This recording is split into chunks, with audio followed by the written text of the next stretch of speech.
Súrọ́tù Nábà. Bismillahirrahmanirrahim. Ní orúkọ Allah, ọba àjọkẹ́ ayé, àṣàkẹ́ ọ̀run. Amma yatasa'alun. Nípa kí ni wọ́n ń bira wọn léèrè. Anin naba'il azim. Nípa ìró ńlá. Alladhi hum fihi mukhtalifun. Èyí tí wọ́n yapa ẹnu lórí rẹ̀. Kalla saya'lamun. Rárá, wọn yóò padà wá mọ̀. Thumma kalla saya'lamun. Lẹ́yìn náà rárá, wọn yóò padà wá mọ̀. Alam naj'alil arda mihada.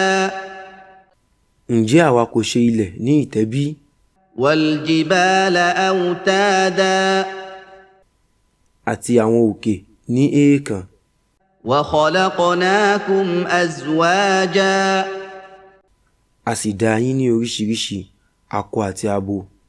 Wa ja'alna nawmakum subata. A sì ṣe oorun ní ìsinmi fún yín. Wa ja'alna al-layla libasa. A sì ṣe òru ní ìbora. Wa ja'alna an-nahara ma'asha. A sì ṣe ọ̀sán fún ìwá ìjẹmu. Wa banayna fawqakum sab'an shidada. A tún mọ sánmọ̀ méje tó lágbára sí òkè yín. Wa ja'alna sirajan wahhaja. A sì ṣe àtùpà tó tàn gbòò. Wa anzalna minal mu'sirati ma'an thajjaja. Àti pé a sọ omi tó ń bọ̀ tẹ̀léra wọn kalẹ̀ láti inú àwọn ẹ̀ṣújò. Linukhrija bihi habban wa nabata. Nítorí kí a lè fi mú kóóró èso àti àwọn nǹkan ọ̀gbìn jáde. Wa jannatin alfafa. Àti àwọn ọgbà tí wọ́n kún digbí fún nǹkan oko. Inna yawmal fasli kana miqata. Dájúdájú, ọjọ́ ìpínyà ní gbèdéke àkókò kan. Yawma yunfakhu fis-suri fatatuna afwaja. Ọjọ́ tí wọn yóò fọn fèrè oníwo tí ẹ sì máa wá níjọ níjọ. Wa futihatis sama'u fakanat abwaba. Wọn yóò ṣí sánmọ̀, yóò sì di bí àwọn ilẹ̀kùn. Wa suyyiratil jibalu fakanat saraba. Wọn yóò mú àwọn òkè kúrò, wọn yóò sì di àwọn pééná. Inna jahannama kanat mirsada. Dájúdájú, iná Jahannam lúgọ sílẹ̀. Lit-taghina ma'aba. Ó jẹ́ ibùgbé fún àwọn olùkọjá ààlà. Labithina fiha ahqaba. Wọn yóò máa gbé inú rẹ̀ fún ìgbà gbọọrọ. La yadhuquna fiha bardan wala sharaba. Wọn kò ní ìtura tàbí ohun mímu kan tọ́wò níbẹ̀. Illa hamiman wa ghassaqa. Àyàfi omi tó gbóná parí àti àwọn ẹ̀gbin ọyún ojú egbò. Jaza'an wifaqa. Ẹ̀san yìí jẹ́ ìbámu sí ohun tí wọ́n ṣe níṣẹ́. Innahum kanu la yarjuna hisaba. Dájúdájú, wọn kì í retí ìṣirò iṣẹ́. Wa kadhabu bi ayatina kidhaba. Wọ́n sì pe àwọn ọ̀rọ̀ àti àmì wa ní irọ́ pátápátá. وكل شيء أحصيناه كتابا gbogbo nǹkan ni a ti kọ sílẹ̀ sínú ìwé kan. فذوقوا فلن نزيدكم إلا عذابا nítorí náà ẹ tọ́ ọ wò, àlékún kankan ò ní bá yín bí kò ṣe ti ìyà. إن للمتقين مفازا dájúdájú oríire ń bẹ fún àwọn olùpáyà Ọlọ́run. حدائق وأعنابا àwọn ọgbà oko àti èso àjàrà. وكواعب أترابا àwọn omidan tí wọn kò ju ara wọn lọ ní ọjọ́ orí. وكأسا دهاقا àti ife ọtí tó kún dẹ́nu. لا يسمعون فيها لغوا ولا كذابا wọn kò sì ní gbọ́ ìsọkúsọ àti ọ̀rọ̀ irọ́ níbẹ̀. جزاء من ربك عطاء حسابا ẹ̀san láti ọ̀dọ̀ Olúwa rẹ, ọrẹ ní ìbámu sí ìṣirò iṣẹ́. رب السماوات والأرض وما بينهما الرحمن لا يملكون منه خطابا Olúwa àwọn sánmà, ilẹ̀ àti ohun tó wà láàrin méjèèjì, àjọkẹ́ ayé. يوم يقوم الروح والملائكة صفا لا يتكلمون إلا من أذن له الرحمن وقال صوابا wọn kò sì ní ìkápá ọ̀rọ̀ lọ́dọ̀ rẹ̀. ọjọ́ tí àrúh, ìyẹn Jibril àbí màláíkà mìíràn àti àwọn màláíkà yóò dúró ní ọ̀wọ̀ọ̀wọ́. ẹnikẹ́ni kì yóò sọ̀rọ̀ àyàfi ẹni tí àjọkẹ́ ayé bá yọ̀ǹda fún, yóò sì sọ ohun tí ó tọ́. ذلك اليوم الحق فمن شاء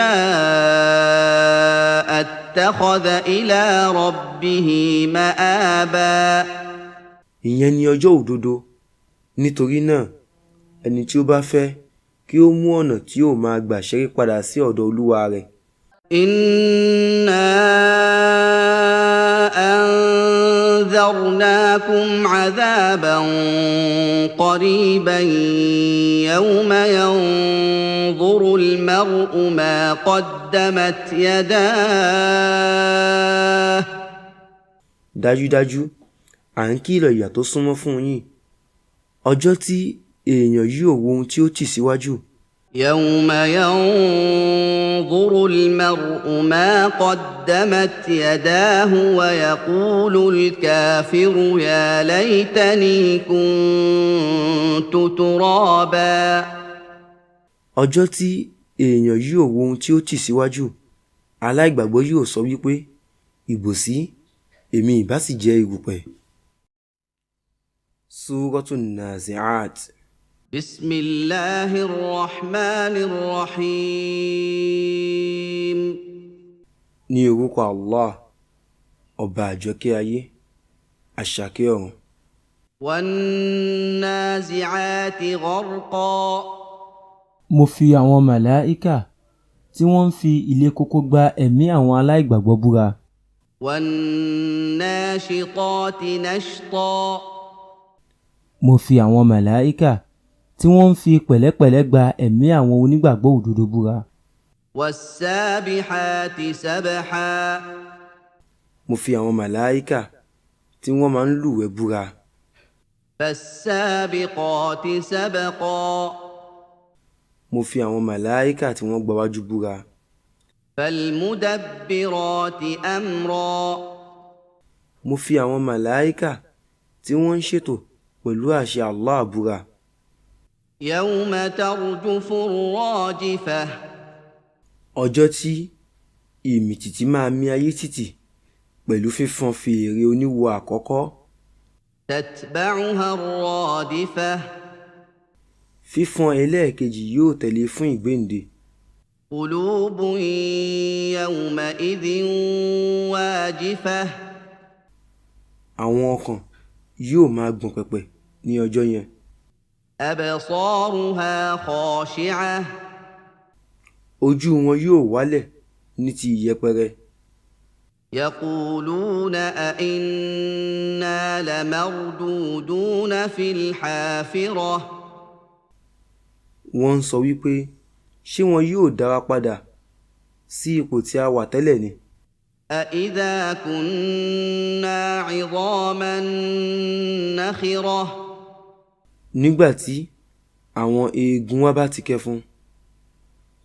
قالوا تلك إذا كرة خاسرة wọ́n sọ wípé ìdápadà òfò nìyẹn nígbà náà. فإنما هي زجرة واحدة nítorí náà igbe tó le koko ẹyọ kan náà ni. فإذا هم بالساهرة nígbà náà ni wọn yóò bára wọn lórí ilẹ̀ padà lẹ́yìn ikú. هل أتاك حديث موسى ǹjẹ́ ọ̀rọ̀ Musa ti dé wá bá ọ? إذ ناداه ربه بالواد المقدس طوى nígbà tí olúwa rẹ̀ pè é ní àfonífojì mímọ́ Túwà. اذهب إلى فرعون إنه طغى lọ bá Fáráò, dájúdájú ó ti kọjá ààlà.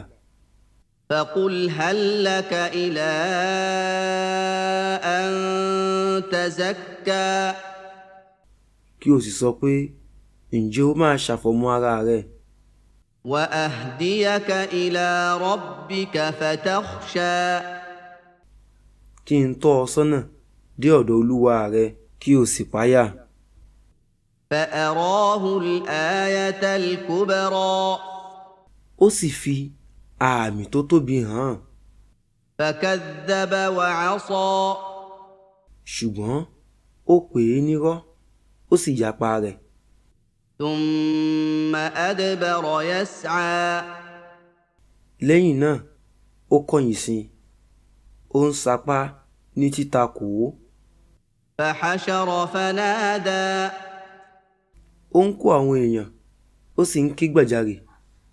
فقال أنا ربكم الأعلى ó sọ wípé èmi ni olúwa yín tí ó ga jùlọ.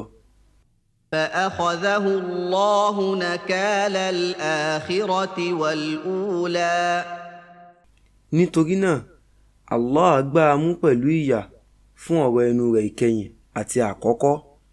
إن في ذلك لعبرة لمن يخشى dájúdájú àríwòye wà nínú èyí fún ẹni tó bá páyà. أأنتم أشد خلقا أم السماء بناها ṣé ẹ̀yin lè le jùlọ ní dídá ni àbí sánmọ̀ tí ó mọ? رفع سمكها فسواها ó gbé àjà rẹ̀ ga ó sì jẹ́ kó gún régé. وأغطش ليلها وأخرج ضحاها ó ṣe òru rẹ̀ ní dúdú ó sì fa ìyálẹ̀ta rẹ̀ jáde. والأرض بعد ذلك دحاها lẹ́yìn náà ó tẹ́ ilẹ̀ pẹrẹsẹ. أخرج منها ماءها ومرعاها ó sì mú omi rẹ̀ àti irúgbìn rẹ̀ jáde láti inú rẹ̀. والجبال أرساها àti àwọn òkè ó fi ìdí wọn múlẹ̀ ṣinṣin. متاعا لكم ولأنعامكم ìgbádùn ni fún yín àti àwọn nǹkan ọ̀sìn yín. فإذا جاءت الطامة الكبرى ṣùgbọ́n nígbà tí ìparun ńlá bá dé, يوم يتذكر الإنسان ما سعى ní ọjọ́ tí ènìyàn yóò rántí ipá tó ti sà. وبرزت الجحيم لمن يرى wọ́n sì máa fi iná hàn kedere fún gbogbo ẹni tó ríran. فأما من طغى nítorí náà ẹni tó bá kọjá ààlà وآثر الحياة الدنيا tí ó gbé àjùlọ fún ìṣẹ̀mí ayé, فإن الجحيم هي المأوى dájúdájú iná ni ibùdésí rẹ̀. وأما من خاف مقام ربه ونهى النفس عن الهوى ṣùgbọ́n ẹni tí ó bá páyà ìdúró ní iwájú olúwa rẹ̀ tí ó sì kọ ìfẹ́ inú fún ẹ̀mí ara rẹ̀, فإن الجنة هي المأوى dájúdájú àlùjànnà ọgbà ìdẹ̀ra ni ibùdésí rẹ̀. يسألونك عن الساعة أيان مرساها wọ́n ń bi ọ́ léèrè nípa àkókò náà pé ìgbà wo ló máa ṣẹlẹ̀. فيم أنت من ذكراها kí ni ìwọ wá lè sọ nípa rẹ̀? إلى ربك منتهاها ọ̀dọ̀ olúwa rẹ̀ nípa pín ìmọ̀ nípa rẹ̀ wà. إنما أنت منذر من يخشاها ìwọ jẹ́ olùkìlọ̀ lásán fún ẹni tó ń páyà rẹ̀. كأنهم يوم يرونها لم يلبثوا إلا عشية أو ضحاها ní ọjọ́ tí wọ́n máa rí i, ó máa dàbí wípé wọn kò gbé ilé ayé tayọ ìrọ̀lẹ́ tàbí ìyálẹ̀ta. Súrọ́tù Abasa. بسم الله الرحمن الرحيم ní orúkọ Allah, ọba àjọkẹ́ ayé, àṣàkẹ́ ọ̀run. عبس وتولى ó fajúro ó sì pẹ̀yìndà أن جاءه الأعمى nítorí pé afọ́jú wá bá a. وما يدريك لعله يزكى kí ni yóò jẹ́ kí o mọ̀ pé ó ṣeé ṣe kí ó ṣàfọ̀mọ́ أو يذكر فتنفعه الذكرى tàbí kí ó gba ìrántí kí ìrántí náà sì ṣe ní àǹfààní. أما من استغنى ṣùgbọ́n ẹni tí ó ka ara rẹ̀ kún ọlọ́rọ̀, فأنت له تصدى òun ni ìwọ dojúkọ. وما عليك ألا يزكى kí ni ó wà fún ọ nínú ẹ̀ṣẹ̀ tí kò bá ṣàfọ̀mọ́? وأما من جاءك يسعى ní ti ẹni tó sì wá bá ọ tó ń yára gágá وهو يخشى tí ó sì ń páyà Ọlọ́run, فأنت عنه تلهى òun ni ìwọ gbéjù sílẹ̀ kọjú sí ẹlòmíràn. كلا إنها تذكرة rárá, dájúdájú àwọn ááyà Al-Qur'ani jẹ́ ìrántí. فمن شاء ذكره nítorí náà ẹni tí ó bá fẹ́ kí ó rántí rẹ̀ في صحف مكرمة nínú àwọn àkọsílẹ̀ alápọ̀nlé مرفوعة مطهرة ohun tí a gbéga nínú iyì, ohun tí a ṣe ní mímọ́. بأيدي سفرة ní ọwọ́ àwọn màláíkà olùkọ tírà كرام بررة àwọn alápọ̀nlé àwọn olùṣe rere. قتل الإنسان ما أكفره kí ìṣẹ́bílé máa bá ènìyàn bí ó ṣe jẹ́ aláìmoore jùlọ. من أي شيء خلقه láti ara kí ni Allah ti dá? من نطفة خلقه فقدره láti ara àtọ̀ ni ó ti dá, ó sì pè bùbú rẹ̀. ثم السبيل يسره lẹ́yìn náà ó ṣe ojú ọ̀nà ní ìrọ̀rùn fún un. ثم أماته فأقبره lẹ́yìn náà ó jẹ́ kí ó kú, ó sì fi sínú sàárè.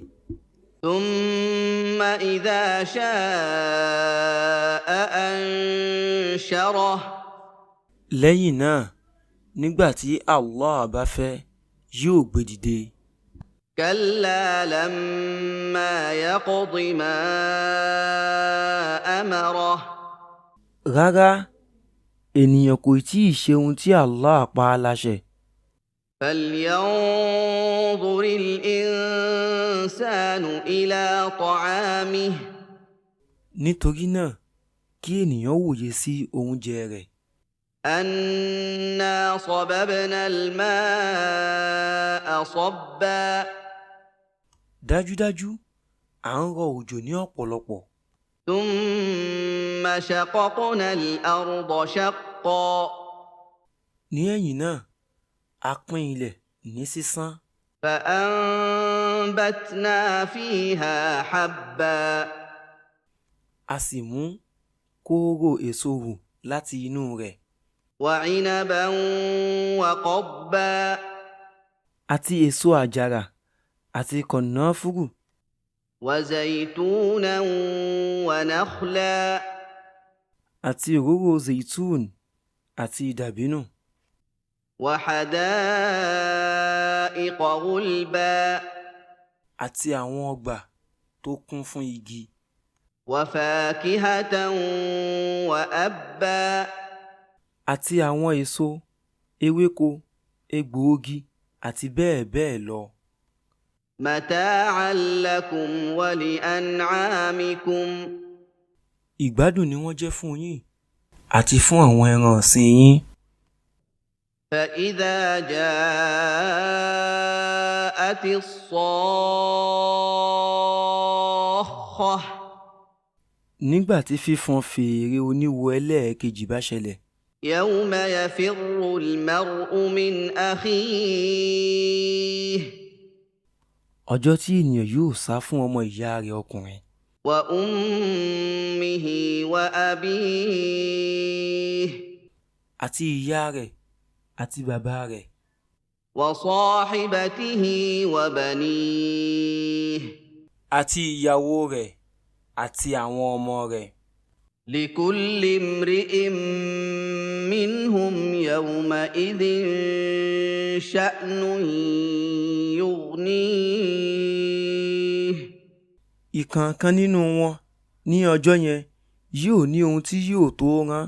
وجوه يومئذ مسفرة àwọn ojú kan ní ọjọ́ yẹn yóò mọ́lẹ̀. ضاحكة مستبشرة wọn yóò máa rẹ́rìn-ín, wọn yóò máa dunnú sí ìró ìdùnnú. ووجوه يومئذ عليها غبرة àwọn ojú kan lọ́jọ́ yẹn ni eruku yóò bò. ترهقها قترة òkùnkùn yóò sì bò wọ́n dáru. أولئك هم الكفرة الفجرة àwọn wọ̀nyẹn ni aláìgbàgbọ́ ẹlẹ́ṣẹ̀. Súrọ́tù Takwir. بسم الله الرحمن الرحيم ní orúkọ Allah, ọba àjọkẹ́ ayé àṣàkẹ́ ọ̀run. إذا الشمس كورت nígbà tí oòrùn bá di kíká tí ó sì pàdánù ìmọ́lẹ̀ rẹ̀. وإذا النجوم انكدرت àti nígbà tí àwọn ìràwọ̀ bá ń jábọ́, وإذا الجبال سيرت àti nígbà tí wọn yóò mú àwọn òkè kúrò ní àwọn ààyè wọn tí wọn yóò sì di kíkù dànù, وإذا العشار عطلت àti nígbà tí wọn yóò pa àwọn ràkúnmí aboyún tì, وإذا الوحوش حشرت àti nígbà tí wọ́n bá kó àwọn ẹranko abìjà jọ, وإذا البحار سجرت àti nígbà tí wọn yóò mú àwọn agbami odò gbiná, وإذا النفوس زوجت àti nígbà tí wọn yóò so àwọn ẹ̀mí pọ̀, وإذا الموءودة سئلت àti nígbà tí àwọn ọmọ obìnrin tí wọ́n bò mọ́lẹ̀ láàyè bá béèrè pé بأي ذنب قتلت ẹ̀ṣẹ̀ wo ni wọ́n pa á fún, وإذا الصحف نشرت àti nígbà tí wọ́n bá ṣí àwọn àkọsílẹ̀ iṣẹ́ sílẹ̀, وإذا السماء كشطت àti nígbà tí wọ́n bá ká sánmọ̀ kúrò, وإذا الجحيم سعرت àti nígbà tí wọ́n bá mú iná jò gidigidi, وإذا الجنة أزلفت àti nígbà tí wọ́n bá sún àlìjánná ọgbà ìdẹ̀ra mọ́. علمت نفس ما أحضرت Nígbà náà ni ẹ̀mí kọ̀ọ̀kan yóò mọ ohun tí ó mú wá nínú iṣẹ́ rere àti iṣẹ́ ibi. فلا أقسم بالخنس Nítorí náà mò ń fi ìràwọ̀ tí ó ń yọ ní alẹ́ tí ó sì ń wọ́ ọ̀kùn ní ọ̀sán búra. الجوار الكنس Ìyẹn àwọn tí wọ́n ń rìn lọ rìn bọ̀ tí wọ́n sì ń wọ́ ọ̀kùn sí ibùwọ̀ wọn.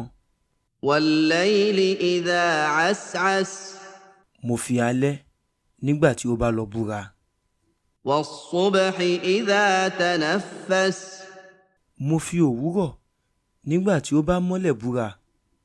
إنه لقول رسول كريم Ó jẹ́ ọ̀rọ̀, ìyẹn Al-Qur'an tí a fi rán òjíṣẹ́ alápọ̀nlé, ìyẹn Jibril. ذي قوة عند ذي العرش مكين Alágbára, ẹni pàtàkì ní ọ̀dọ̀ Olúwa àga ọlá.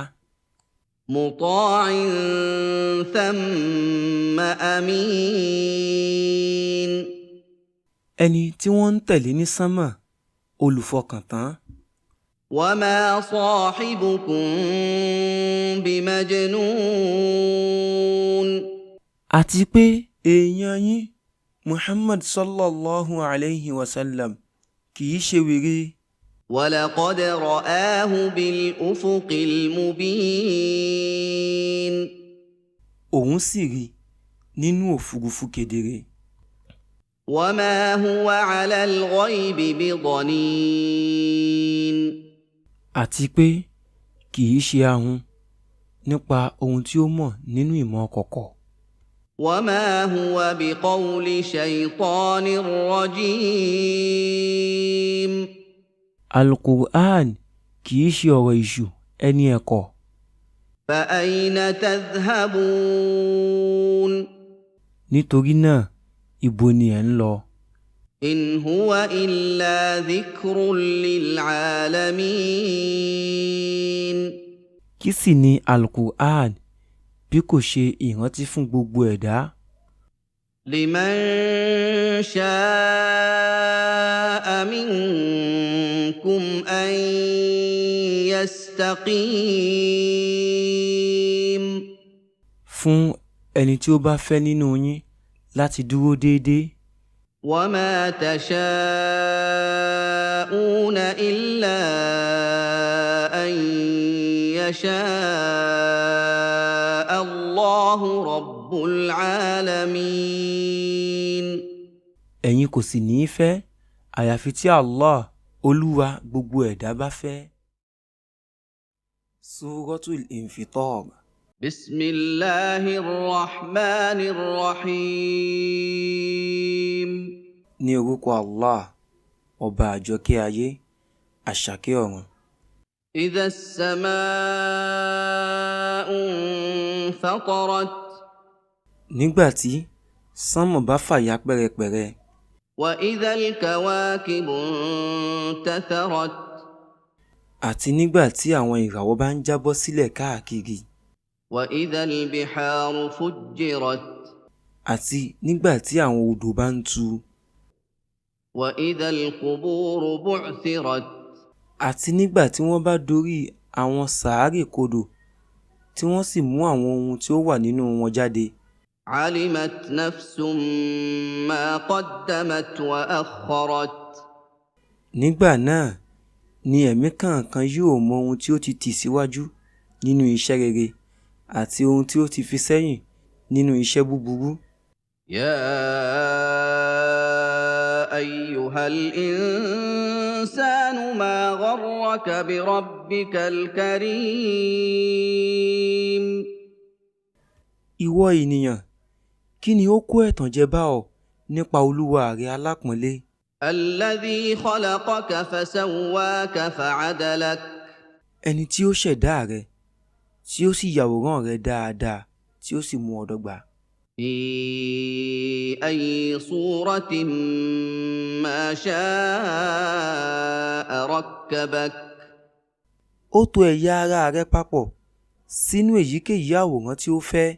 كلا بل تكذبون بالدين. Rárá, bí kò ṣe pé ẹ pe ẹ̀san ní irọ́. وإن عليكم لحافظين. Ṣùgbọ́n dájúdájú àwọn olùṣọ́ nínú àwọn màláíkà wà pẹ̀lú yín. كراما كاتبين. Àwọn alápọ̀nlé olùkọ́ iṣẹ́ ìdásílẹ̀. يعلمون ما تفعلون. Wọ́n mọ gbogbo ohun tí ẹ̀ ń ṣe. إن الأبرار لفي نعيم. Dájúdájú àwọn olùṣe rere yóò wà nínú ìdẹ̀kùn. وإن الفجار لفي جحيم. Àti pé dájúdájú àwọn òbílẹ̀jẹ́ yóò wà nínú iná tó ń jó gan-an. يصلونها يوم الدين. Wọn yóò wọ inú rẹ̀ ní ọjọ́ ẹ̀san. وما هم عنها بغائبين. Wọn kò sì ní kúrò níbẹ̀. وما أدراك ما يوم الدين. Àti pé kí ni yóò mú ọ mọ ọjọ́ ẹ̀san? ثم ما أدراك ما يوم الدين. Lẹ́yìn náà, kí ni yóò mú ọ mọ ọjọ́ ẹ̀san? يوم لا تملك نفس لنفس شيئا والأمر يومئذ لله. Ọjọ́ tí ẹ̀mí kan kò ní kápá kinní kan fún ẹ̀mí kan, gbogbo àṣẹ ọjọ́ yẹn sì ń jẹ́ ti Allah. Suratul Mutaffifin. بسم الله الرحمن الرحيم. Ní orúkọ Allah, ọba àjọkẹ́ ayé, àṣàkẹ́ ọ̀run. ويل للمطففين. Ègbé ni fún àwọn olùdín òṣùwọ̀n kù. الذين إذا اكتالوا على الناس يستوفون. Àwọn tí wọ́n ṣe pé tí wọ́n bá fẹ́ gba nǹkan lọ́dọ̀ àwọn ènìyàn, wọ́n á gbà á ní ẹ̀kún. وإذا كالوهم أو وزنوهم يخسرون. Nígbà tí wọ́n bá sì lo ìwọ̀n tàbí òṣùwọ̀n fún àwọn èèyàn, wọn yóò dín kù. ألا يظن أولئك أنهم مبعوثون. Ṣé àwọn wọ̀nyẹn kò mọ̀ wípé wọn yóò gbé àwọn dìde ni?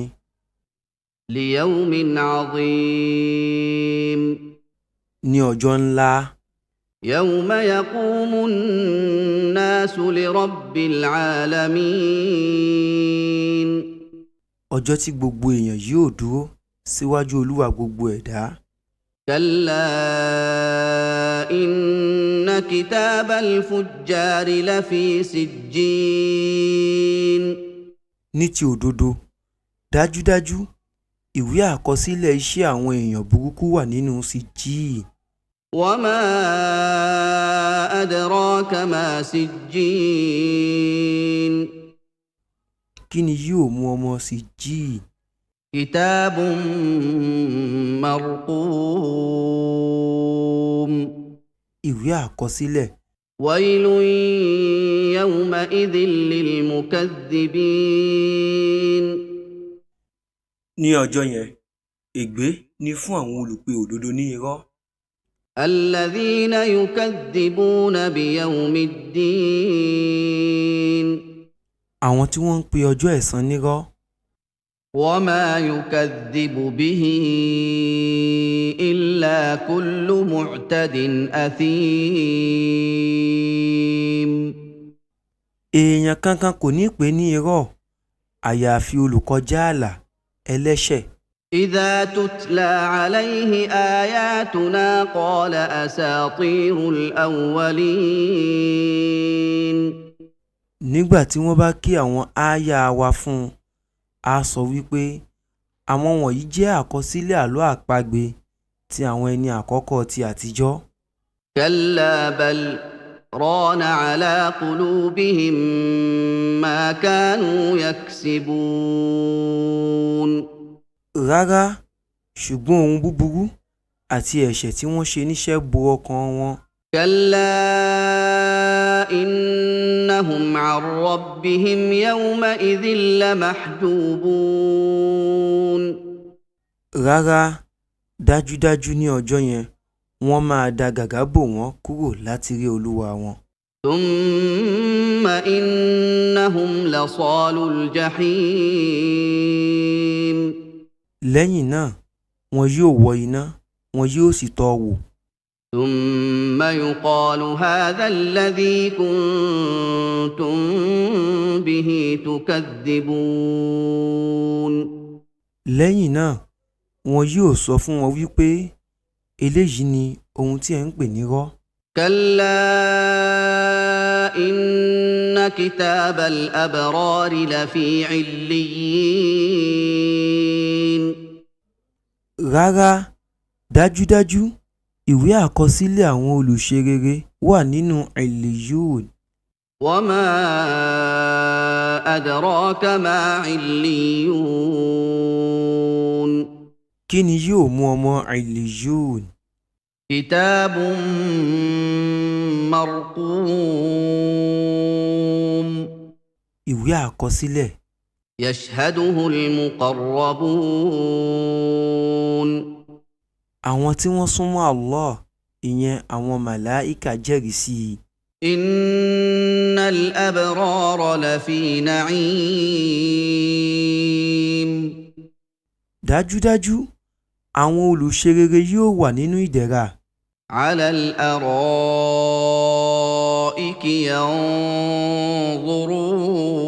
ينظرون wọn yóò máa wòran lórí àwọn àga ọlá. تعرف في وجوههم نضرة النعيم ìwọ yóò dá ìmọ́lẹ̀ ìgbádùn mọ̀ nínú àwọn ojú wọn. يسقون من رحيق مختوم wọn yóò máa fún wọn mu nínú ọtí tí wọ́n dé pa. ختامه مسك وفي ذلك فليتنافس المتنافسون ìparí ọtí náà ni òórùn àlìmísìkì níbi eléyìí kí àwọn alápáǹtètè ṣàpáǹtètè. ومزاجه من تسنيم wọn yóò po ọtí náà pọ̀ pẹ̀lú tesnim. عينا يشرب بها المقربون omi ìṣẹ́lẹ̀rú kan tí àwọn olùsúnmọ́ Allah yóò máa mu. إن الذين أجرموا كانوا من الذين آمنوا يضحكون dájúdájú àwọn tí wọ́n jẹ́ ọ̀daràn wọn a máa fi àwọn olùgbàgbọ́ òdodo rẹ́rìn-ín. وإذا مروا بهم يتغامزون nígbà tí wọ́n bá gba ẹ̀gbẹ́ wọn kọjá wọn yóò máa ṣẹ́jú síra wọn ní ti yẹ̀yẹ́. وإذا انقلبوا إلى أهلهم انقلبوا فكهين nígbà tí wọ́n bá padà sí ọ̀dọ̀ àwọn ènìyàn wọn wọ́n á padà ní ẹni tó ń ṣẹ̀fẹ̀. وإذا رأوهم قالوا إن هؤلاء لضالون. àti pé nígbà tí wọ́n bá rí àwọn olùgbàgbọ́ òdodo wọn á wí pé àwọn wọ̀nyí ni olùṣìnà. وما أرسلوا عليهم حافظين. wọn kò sì rán wọn gẹ́gẹ́ bí olùṣọ́ fún wọn. فاليوم الذين آمنوا من الكفار يضحكون. nítorí náà ní òní yìí àwọn tí wọ́n gbàgbọ́ lódodo yóò fi àwọn aláìgbàgbọ́ rẹ́rìn-ín. على الأرائك ينظرون. wọn yóò máa wòran lórí àwọn àga ọlá. هل ثوب الكفار ما كانوا يفعلون. ṣé wọn kò ti wá san àwọn aláìgbàgbọ́ lẹ́san pẹ̀lú àwọn ohun tí wọ́n ṣe níṣẹ́ ni. Suratul Inshiqaq. بسم الله الرحمن الرحيم. ní orúkọ Allah ọba àjọkẹ́ ayé àṣàkẹ́ ọ̀run. إذا السماء انشقت. nígbà tí sánmọ̀ bá fàya pẹ́rẹpẹ̀rẹ. وأذنت لربها وحقت. tí ó sì gbọ́ tí ó sì tẹ̀lé àṣẹ olúwa rẹ̀ ó di dandan fún un. وإذا الأرض مدت. àti nígbà tí a bá na ilẹ̀ tantan. وألقت ما فيها وتخلت. tí yóò ju ohun tí ó wà nínú rẹ̀ síta tí ó sì máa pa ṣòfò. وأذنت لربها وحقت. tí ó sì gbọ́ tí ó sì tẹ̀lé àṣẹ olúwa rẹ̀ ó di dandan fún un. يا أيها الإنسان إنك كادح إلى ربك كدحا فملاقيه. ìwọ ènìyàn dájúdájú ó máa padà sí ọ̀dọ̀ olúwa rẹ̀ pẹ̀lú iṣẹ́ àti ìṣe rẹ̀ ìpadàdé tó dájú ó sì máa pàdé àwọn ẹ̀san iṣẹ́ rẹ̀. فأما من أوتي كتابه بيمينه. nítorí náà ẹni tí wọ́n bá fún ní ìwé rẹ̀ pẹ̀lú ọwọ́ ọ̀tún rẹ̀. فسوف يحاسب حسابا يسيرا. a máa ṣe ìṣirò iṣẹ́ rẹ̀ ní ìrọ̀rùn. وينقلب إلى أهله مسرورا. a sì padà sí ọ̀dọ̀ àwọn ènìyàn rẹ̀ ní ti ìdùnnú. وأما من أوتي كتابه وراء ظهره. ṣùgbọ́n ẹni tí wọ́n bá fún ní ìwé rẹ̀ láti ẹ̀yìn. فسوف يدعو ثبورا. ó máa kígbe ìparun. ويصلى سعيرا. yóò wọ iná tó ń jò. إنه كان في أهله مسرورا. dájúdájú ó ti wà ní ọ̀dọ̀ àwọn ènìyàn rẹ̀ ní ìdùnnú rí. إنه ظن أن لن يحور dájúdájú ó lérò wípé òun kò ní padà. بلى إن ربه كان به بصيرا bẹ́ẹ̀ ni olúwa rẹ̀ jẹ́ olùríran nípa rẹ̀. فلا أقسم بالشفق nítorí náà mo búra pẹ̀lú àwòǹpápá tí ó ń yọ nígbà tí oòrùn bá wọ̀. والليل وما وسق mo tún fi òòru àti ohun tí ó kójọ sínú búra. والقمر إذا اتسق mo tún fi òṣùpá nígbà tí ó bá pé búra. لتركبن طبقا عن طبق dájúdájú ẹ máa bọ́ láti inú ìpele kan sí ìpele kan. فما لهم لا يؤمنون kí ló ṣe wọ́n tí wọn kò fi gbàgbọ́. وإذا قرئ عليهم القرآن لا يسجدون tí wọ́n bá ka alukur'an fún wọn wọn kò ní forí kanlẹ̀. بل الذين كفروا يكذبون àwọn tí wọ́n ṣá ìgbàgbọ́ ń pè é nírọ́. والله أعلم بما يوعون àti pé Allah ni ó ní ìmọ̀ jùlọ nípa ohun tí wọ́n kó jọ. فبشرهم بعذاب أليم nítorí náà fún wọn ní ìró ìyà ẹlẹ́ta ìlérò. إلا الذين آمنوا وعملوا الصالحات لهم أجر غير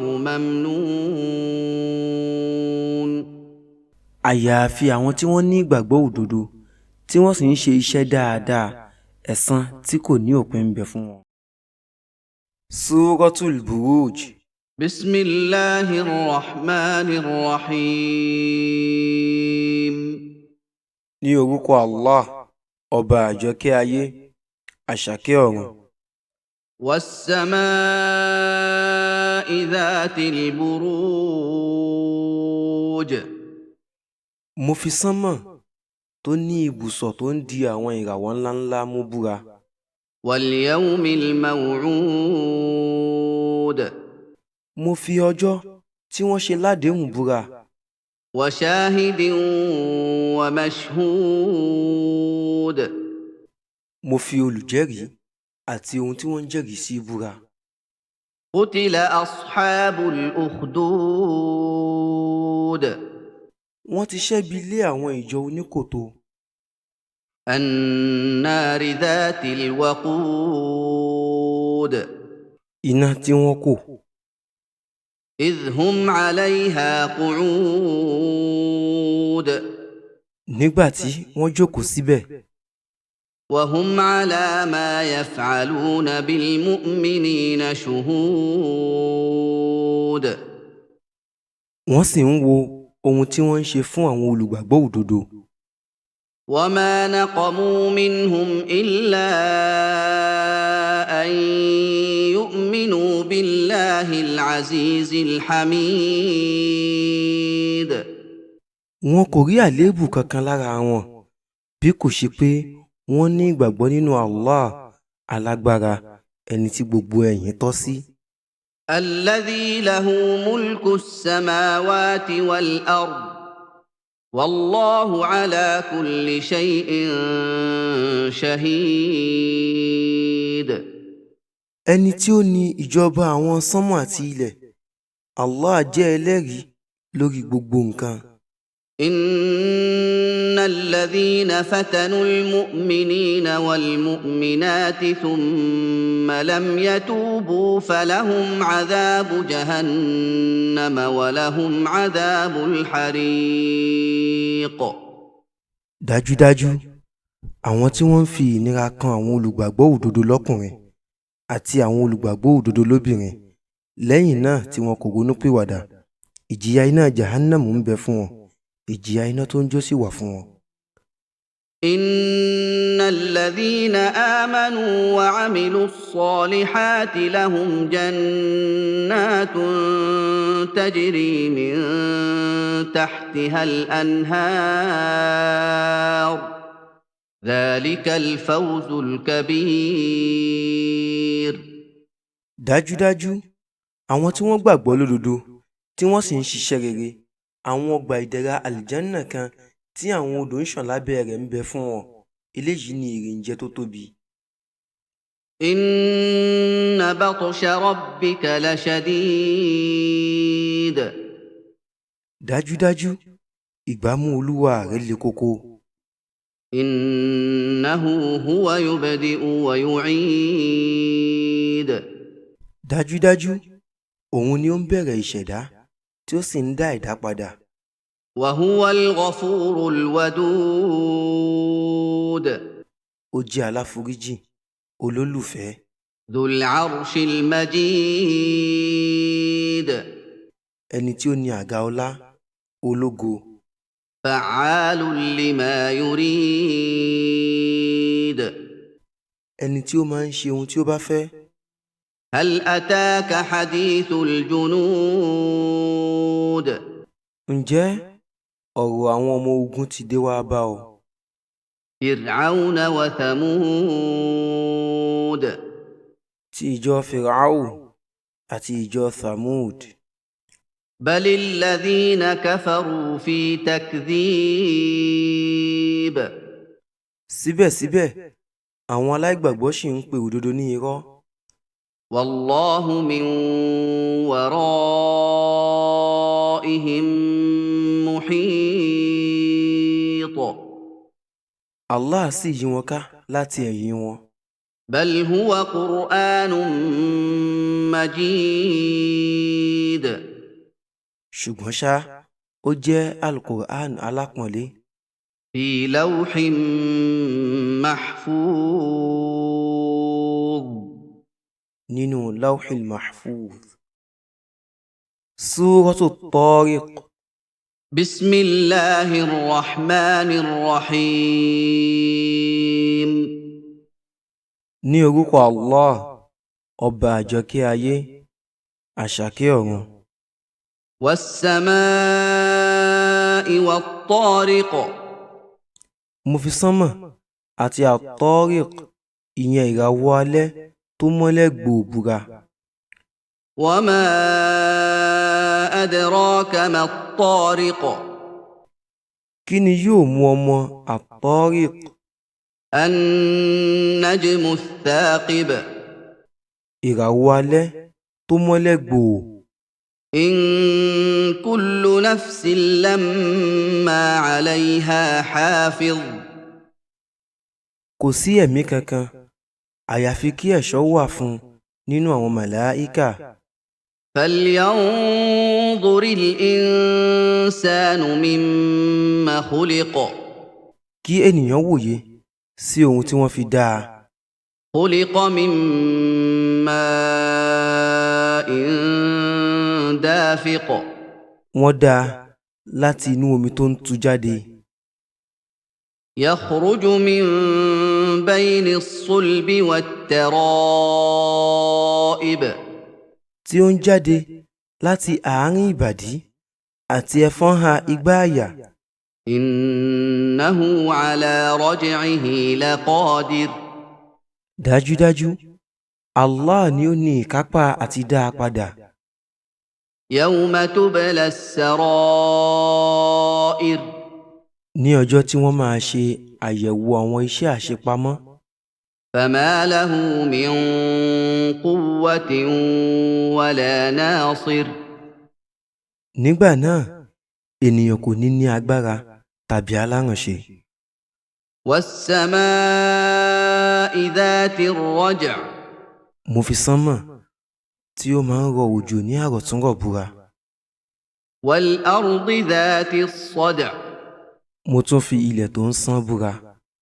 إنه لقول فصل. dájúdájú Al-Qur'an jẹ́ ọ̀rọ̀ tó ń ṣòpinya láàrin òdodo àti irọ́.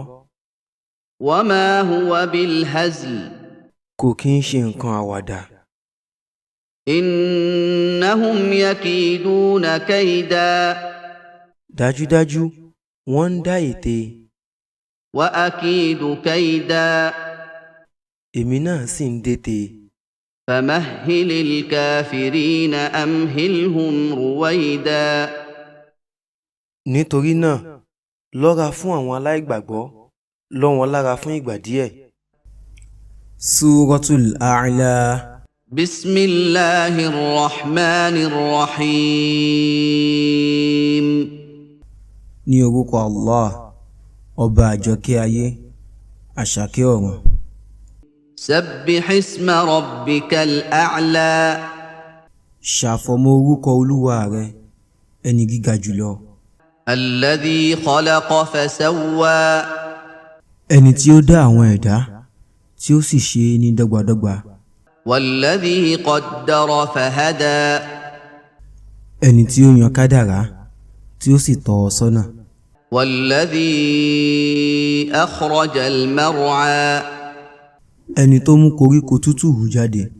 فجعله غثاء أحوى. tí ó mú di gbígbẹ tó sì dúdú. سنقرئك فلا تنسى. a ó máa mú ọ ké Al-Qur'an, ìwọ kò sì ní gbàgbé. إلا ما شاء الله إنه يعلم الجهر وما يخفى. àyàfi èyí tí Allah bá fẹ́, dájúdájú ó mọ gbangba àti ohun tí ó pamọ́. ونيسرك لليسرى. a ó sì ṣe iṣẹ́ rere ní ìrọ̀rùn fún ọ. فذكر إن نفعت الذكرى. nítorí náà ṣe ìrántí tí ìrántí bá ṣe àǹfààní. سيذكر من يخشى. ẹni tí ó bá páyà Allah yóò rántí. ويتجنبها الأشقى. ẹni tó bá ṣorí ibú yóò jìnnà sí i. الذي يصلى النار الكبرى. òun sì ni ẹni tí ó máa jóná nínú iná tó tóbi. ثم لا يموت فيها ولا يحيا. lẹ́yìn náà kò ní kú níbẹ̀, kò sì ní wà láàyè. قد أفلح من تزكى. dájúdájú ẹni tó ṣàfọ̀mọ́ ti jèrè. وذكر اسم ربه فصلى. tó sì rántí orúkọ olúwa rẹ̀ tó sì kírun. بل تؤثرون الحياة الدنيا. rárá ń ṣe lẹ̀ ń gbé àjùlọ fún ìṣẹ̀mí ayé. والآخرة خير وأبقى. ọ̀run sì lóore jùlọ, ó sì máa wà títí láéláé. إن هذا لفي الصحف الأولى. dájúdájú èyí wà nínú àwọn àkọsílẹ̀ àkọ́kọ́. صحف إبراهيم وموسى. àwọn àkọsílẹ̀ annabi Ibrahim àti annabi Musa. Suratul Ghashiyah. بسم الله الرحمن الرحيم. ní orúkọ Allah, ọba àjọkẹ́ ayé, àṣàkẹ́ ọ̀run. هل أتاك حديث الغاشية. ǹjẹ́ ọ̀rọ̀ ohun tí yóò bo ẹ̀dá dàrú ti dé ọ̀dọ̀ rẹ? وجوه يومئذ خاشعة. àwọn ojú tí yóò wálẹ̀ ní ti ìyẹpẹrẹ ní ọjọ́ yẹn. عاملة ناصبة. wọ́n ṣiṣẹ́ àṣekúdórógbó ní ilé ayé. تصلى نارا حامية. wọ́n máa jóná nínú iná tó ń gbóná gidi gan. تسقى من عين آنية. wọ́n máa fún wọn ní omi ìṣẹ́lẹ̀ gbígbóná mu. ليس لهم طعام إلا من ضريع. kò sí oúnjẹ fún wọn àyàfi igi ẹlẹ́gùn. لا يسمن ولا يغني من جوع. kò ní mú wọn sanra kò sì ní rọ̀ wọ́n lọ́rọ̀ kúrò níbi ebi. وجوه يومئذ ناعمة. àwọn ojú kan yóò kún fún ìdẹ̀ra ní ọjọ́ yẹn لسعيها راضية. tí wọ́n ń yọ́nú sí àwọn iṣẹ́ rere wọn. في جنة عالية. wọ́n máa wà nínú àlìjánná ọgbà ìdẹ̀ra tó ga. لا تسمع فيها لاغية. wọn kò sì ní gbọ́ ọ̀rọ̀ ìsọkúsọ níbẹ̀. فيها عين جارية. omi ìṣẹ́lẹ̀rú tó ń ṣàn ń bẹ níbẹ̀. فيها سرر مرفوعة. àwọn ibùsùn ọlá tí wọ́n gbé sókè ń bẹ níbẹ̀. وأكواب موضوعة. àti àwọn ife ìmumi tí wọ́n gbé. ونمارق مصفوفة. àti àwọn ìrọ̀rí tí wọ́n tò ní ọ̀wọ̀ọ̀wọ́. وزرابي مبثوثة. àti àwọn ìtẹ́ àtẹ ẹ̀ká. أفلا ينظرون إلى الإبل كيف خلقت. ṣé wọn kò wo àwọn ràkúnmí bí wọ́n ṣe dá wọn ni. وإلى السماء كيف رفعت. àti sánmà bí wọ́n ṣe gbé e sókè. وإلى الجبال كيف نصبت. àti àwọn òkè bí wọ́n ṣe fi ìdí wọn múlẹ̀ ṣinṣin. وإلى الأرض كيف سطحت. àti ilẹ̀ bí wọ́n ṣe tẹ́ ẹ pẹrẹsẹ. فذكر إنما أنت مذكر. nítorí náà ṣe ìrántí olùrántí ni o jẹ́. لست عليهم بمسيطر. o kò jẹ́ ajẹni ń pálé wọn lórí. إلا من تولى وكفر. àyàfi ẹni tó bá pẹ̀yìndà tó sì ṣàìgbàgbọ́. فيعذبه الله العذاب الأكبر. Allah yóò fi ìjìyà tí ó tóbi jùlọ jẹ. إن إلينا إيابهم. dájúdájú ọ̀dọ̀ wa ni àbọ̀ wọn. ثم إن علينا حسابهم. lẹ́yìn náà àwa ni a máa ṣe ìṣirò iṣẹ́ wọn. Suratul Fajr. بسم الله الرحمن الرحيم. ní orúkọ Allah ọba àjọkẹ́ ayé àṣàkẹ́ ọ̀run. والفجر. mo fi àfẹ̀mọ́júmọ́ búra. وليال عشر. mo fi àwọn òru mẹ́wàá ìyẹn ọjọ́ mẹ́wàá àkọ́kọ́ Dhul-Hijjah búra. والشفع والوتر. mo fi àwọn ohun tí wọ́n ṣe é pín pẹ̀lú éèjì gẹ́rẹ́gẹ́ àti àwọn ohun tí ò ṣe é pín pẹ̀lú éèjì gẹ́rẹ́gẹ́ búra. والليل إذا يسر. mo fi òru nígbà tí ó bá dé búra. هل في ذلك قسم لذي حجر. ìbúra wà nínú eléyìí fún àwọn tí wọ́n ní làákàyè. ألم تر كيف فعل ربك بعاد. ṣé o kò rí bí olúwa rẹ ṣe ṣe pẹ̀lú ìjọ Áàdì ni. إرم ذات العماد. ìjọ Irom ìyẹn ìjọ àwọn òmìrán tí wọ́n ní àwọn òpó. التي لم يخلق مثلها في البلاد. èyí tó ṣe pé wọn kò dá irú rẹ̀ sórí ilẹ̀. وثمود الذين جابوا الصخر بالواد. àti àwọn Thamud tí wọ́n gbìn àwọn àpáta ní àfonúfojì. وفرعون ذي الأوتاد. àti Fir'aun tó ní èèkàn. الذين طغوا في البلاد. àwọn wọ̀nyí ni wọ́n kọjá ààlà ní àwọn ilẹ̀. فأكثروا فيها الفساد wọ́n sì ba ilẹ̀ jẹ́ níbẹ̀ lọ́pọ̀lọpọ̀.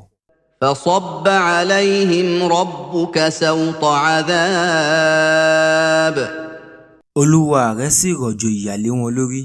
إن ربك لبالمرصاد Dájúdájú Olúwa rẹ̀ jẹ́ olùṣọ́.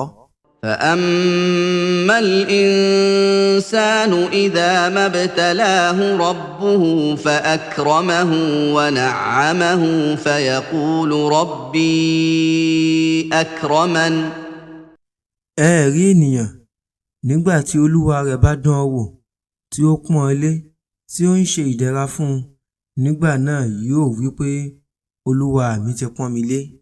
وأما إذا ما ابتلاه فقدر عليه رزقه فيقول ربي أهانن Ṣùgbọ́n nígbà tí Olúwa rẹ̀ bá dán an wò tí ó sì gán ìjẹ-ẹ̀mu rẹ̀, yóò wí pé Olúwa mi ti yẹpẹrẹ mi. كلا بل لا تكرمون اليتيم Rárá, ṣùgbọ́n ẹ kò ṣe àpọ́nlé àwọn ọmọ òrukàn. ولا تحاضون على طعام المسكين Ẹ kò sì gba ara yín níyànjú ìmáa fún aláìní ní oúnjẹ. وتأكلون التراث أكلا لما Ẹ sì máa ń jẹ ogún ní ìjẹkújẹ. وتحبون المال حبا جما Ẹ nífẹ̀ẹ́ sí ọrọ̀ lọ́pọ̀lọpọ̀. كلا إذا دكت الأرض دكا دكا Rárá, nígbà tí wọ́n bá kú ilẹ̀ di erùpẹ̀. وجاء ربك والملك صفا صفا Tí Olúwa rẹ̀ sì dé àti àwọn màláíkà ní ọ̀wọ̀ọ̀wọ́. وجيء يومئذ بجهنم يومئذ يتذكر الإنسان وأنى له الذكرى Wọn yóò mú iná Jahannam wá ní ọjọ́ náà, ọjọ́ tí ọmọ ènìyàn yóò rántí. Báwo ni ìrántí náà yóò ṣe ṣe láǹfààní? يقول يا ليتني قدمت لحياتي A sọ wípé, ó mà ṣe fún mi, èmi kì bá ti iṣẹ́ rere síwájú fún ẹ̀mí mi. فيومئذ لا يعذب عذابه أحد Ní ọjọ́ yẹn, ẹnikẹ́ni kò lè fi ìyà jẹ ẹ̀dá bí Allah yóò ṣe fi ìyà jẹ ẹ́. ولا يوثق وثاقه أحد Èèyàn kankan kò sì lè dé gẹ́gẹ́ bí yóò ṣe dé. يا أيتها النفس المطمئنة Ìwọ ẹ̀mí ìfọ̀kànbalẹ̀, ارجعي إلى ربك راضية مرضية padà sí ọ̀dọ̀ Olúwa rẹ ní olùyọ́nú, ẹni ìyọ́nú. فادخلي في عبادي Wọlé sí ọ̀dọ̀ àwọn ẹrúsìn mi, وادخلي جنتي kí o sì wọ àlùjànnà, ọgbà ìdẹ̀ra mi. Suratul Balad. بسم الله الرحمن الرحيم Ní orúkọ Allah, ọba àjọkẹ́ ayé, àṣàkẹ́ ọ̀run. لا أقسم بهذا البلد Mo fi ilẹ̀ yìí búra, ìyẹn ilẹ̀ Mẹ́kà, وأنت حل بهذا البلد ó sì tọ́ fún ọ láti fi ìyà jẹ àwọn ọ̀tá ẹ̀sìn ní ilẹ̀ yìí. ووالد وما ولد Mo fi ẹni tí ó bí àti ohun tí ó bí búra. لقد خلقنا الإنسان في كبد dájúdájú a ṣẹ̀dá ènìyàn sínú ìṣòro. أيحسب أن لن يقدر عليه أحد ṣé ó ń lérò pé ẹnìkankan kò lè lágbára borí òun ni? يقول أهلكت مالا لبدا ó sì ń wí pé mo ti ná dúkìá dànù lọ́pọ̀lọpọ̀. أيحسب أن لم يره أحد ṣé ó ń lérò wípé ẹnìkankan kò rí i ni? ألم نجعل له عينين ṣé a kò ṣe ojú méjì fún un ni? ولسانا وشفتين àti ahọ́n kan àti ètè méjì. وهديناه النجدين a sì fi ọ̀nà méjì mọ̀ ọ́n. فلاقتحم العقبة kò sì gbìyànjú láti rin ojú ọ̀nà tó ṣòro. وما أدراك ما العقبة kí ni yóò mú ọ mọ ojú ọ̀nà tó ṣòro? فك رقبة bíbọ́ okùn lọ́rùn ẹrú.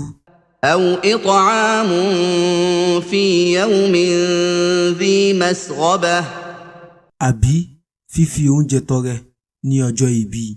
يتيما ذا مقربة fún ọmọ òrukàn tó jẹ́ alásùnmọ́.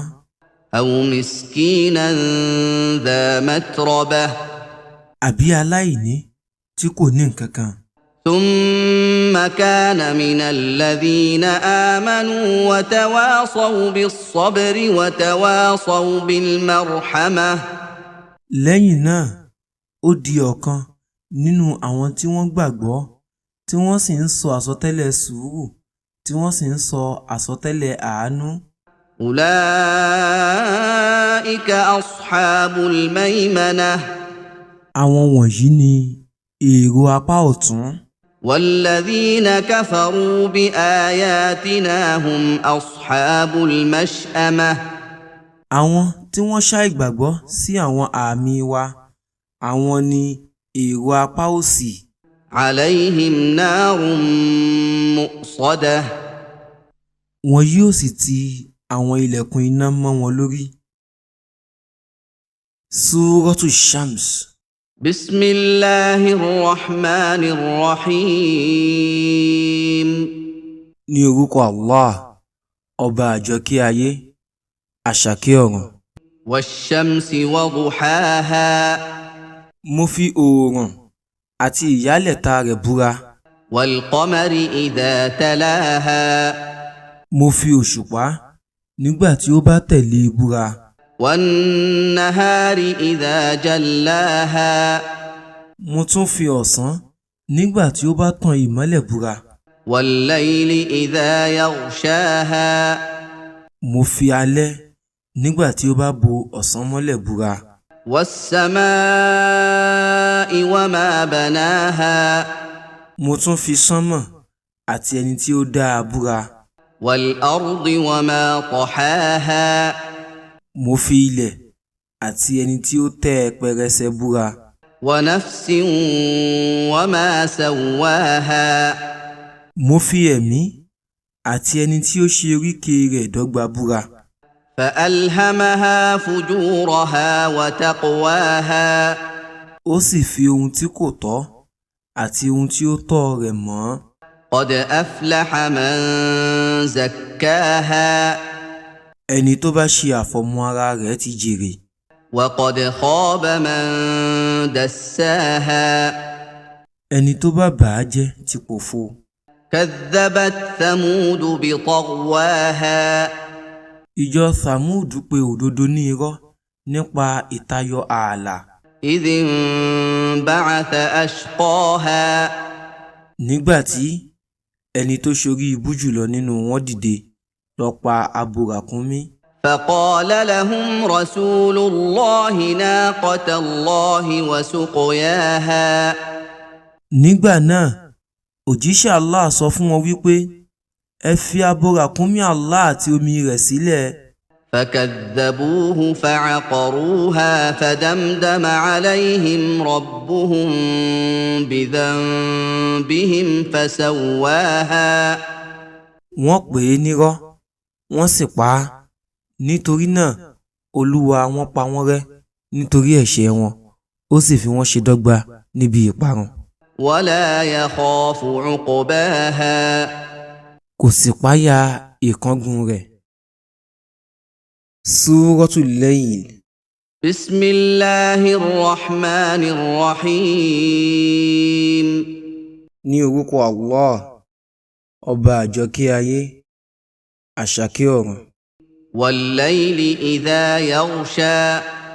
mo fi àṣálẹ́ nígbà tí ó bá ṣú búra. والنهار إذا تجلى. mo tún fi ọ̀sán nígbà tí ó bá pọ́n búra. وما خلق الذكر والأنثى. mo tún fi ẹni tó dá akọ àti abo búra. إن سعيكم لشتى. dájúdájú ọ̀tọ̀ọ̀tọ̀ níṣẹ́ yín. فأما من أعطى واتقى. ṣùgbọ́n ní ti ẹni tó bá tọrẹ tí ó sì bẹ̀rù Allah, وصدق بالحسنى. tí ó sì gbàgbọ́ nínú al-husna, فسنيسره لليسرى. a ó ṣe ojúpọ̀nà oore ní ìrọ̀rùn fún un. وأما من بخل واستغنى. ṣùgbọ́n ní ti ẹni tó bá ṣahun tí ó sì rí ara rẹ̀ lẹ́ni tó rọrọ̀, وكذب بالحسنى. tí ó sì ṣàìgbàgbọ́ nínú al-husna, فسنيسره للعسرى. a ó ṣe ojúpọ̀nà búburú ní ìrọ̀rùn fún un. وما يغني عنه ماله إذا تردى. ọrọ̀ rẹ̀ kò ní rọ̀ ọ́ lọ́rọ̀ nígbà tí ó bá parun. إن علينا للهدى. dájúdájú tiwa ni láti ṣàlàyé ìmọ̀nà. وإن لنا للآخرة والأولى. àti pé dájúdájú tiwa ni ọ̀run àti ayé. فأنذرتكم نارا تلظى. nítorí náà mo ti ń kìlọ̀ iná tó ń jó gidigidi fún yín. لا يصلاها إلا الأشقى. kò sí ẹni tí yóò wọbẹ̀ àyàfi ẹni tó ṣorí ibú. الذي كذب وتولى. ẹni tí ó kọ̀ tí ó sì ṣẹ́rí padà. وسيجنبها الأتقى. wọ́n á gbé àwọn olùbẹ̀rù Allah jìnnà sí i. الذي يؤتي ماله يتزكى. ẹni tí ó ń fi ọrọ̀ rẹ̀ tọrẹ tí ó sì ń ṣàfọ̀mọ́. وما لأحد عنده من نعمة تجزى. ó sì ní i lọ́kàn wípé kò sí ìdẹ̀ra kankan tí ẹnikẹ́ni lè fi san ní ẹ̀san. إلا ابتغاء وجه ربه الأعلى. àyàfi láti fi wá ojú rere olúwa rẹ̀ tó ga jùlọ. ولسوف يرضى. láìpẹ́ yóò sì yọ́nú. Súratu Duha. بسم الله الرحمن الرحيم. ní orúkọ Allah, ọba àjọkẹ́ ayé, àṣàkẹ́ ọ̀run. والضحى. mo fi ìyálẹ̀ta búra. والليل إذا سجى. mo sì tún búra pẹ̀lú alẹ́ nígbà tí ó bá dúdú. ما ودعك ربك وما قلى. olúwa rẹ kò gbé ọ jù sílẹ̀, kò sì kórìíra rẹ. وللآخرة خير لك من الأولى. àti pé dájúdájú ọ̀run lóore fún ọ ju ayé lọ. ولسوف يعطيك ربك فترضى. àti pé dájúdájú olúwa rẹ yóò fún ọ ní oore tí ó sì yọ́nú. ألم يجدك يتيما فآوى ṣé kò rí ọ ní ọmọ òrukàn ni ó sì fún ọ ní ibùgbé. ووجدك ضالا فهدى ó sì rí ọ ní aláìmọ̀nà ó sì fi ọ̀nà mọ̀ ọ́. ووجدك عائلا فأغنى ó rí ọ ní aláìní ó sì rọ̀ ọ́ lọ́rọ̀.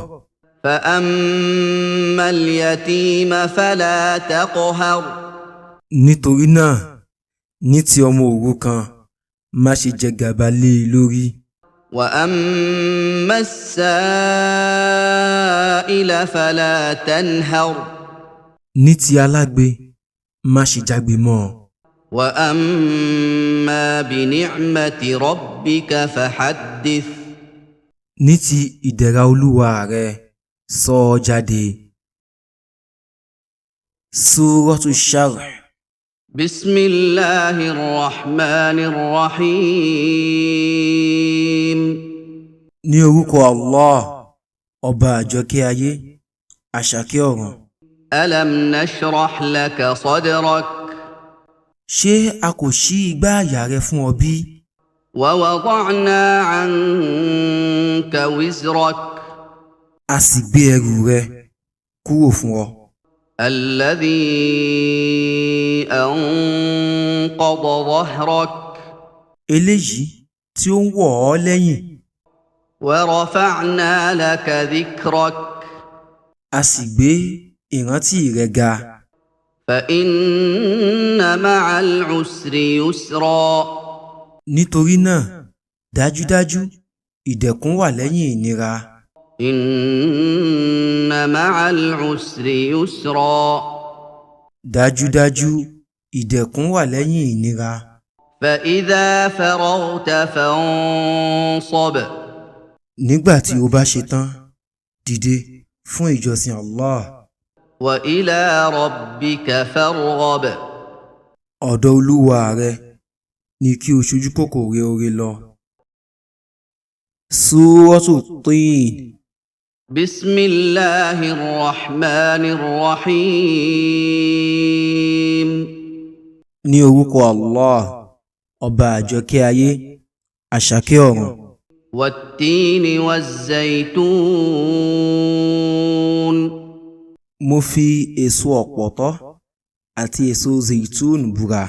وطور سينين mo fi òkè Sìníìnì búra. وهذا البلد الأمين mo tún fi ìlú ìfàyàbalẹ̀ yìí búra. لقد خلقنا الإنسان في أحسن تقويم dájúdájú a dá ènìyàn ní ìrísí tó dáa jù. ثم رددناه أسفل سافلين lẹ́yìn náà a dá a padà sí ìsàlẹ̀ pátápátá. إلا الذين آمنوا وعملوا الصالحات فلهم أجر غير ممنون àyàfi àwọn tí wọ́n ní ìgbàgbọ́ tí wọ́n sì ń ṣiṣẹ́ rere ẹ̀san tí kò ní òpin ń bẹ fún wọn. فما يكذبك بعد بالدين kí ló mú ọ pé ọjọ́ ẹ̀san nírọ́? أليس الله بأحكم الحاكمين ṣé Allah kọ́ ló mọ ẹjọ́ dá jùlọ ni nínú àwọn adájọ́? Suratul Alaq. بسم الله الرحمن الرحيم ní orúkọ Allah ọba àjọkẹ́ ayé àṣàkẹ́ ọ̀run. اقرأ باسم ربك الذي خلق ké ní orúkọ olúwa rẹ ẹni tí ó ṣẹ̀dá. خلق الإنسان من علق ó dá ènìyàn láti inú ẹ̀jẹ̀ kíkì. اقرأ وربك الأكرم. Ké, Olúwa rẹ ni alápọ̀nlé jùlọ. الذي علم بالقلم. Ẹni tí ó fi ìmọ̀ nípa gègé ìkọ̀wé mọ ènìyàn.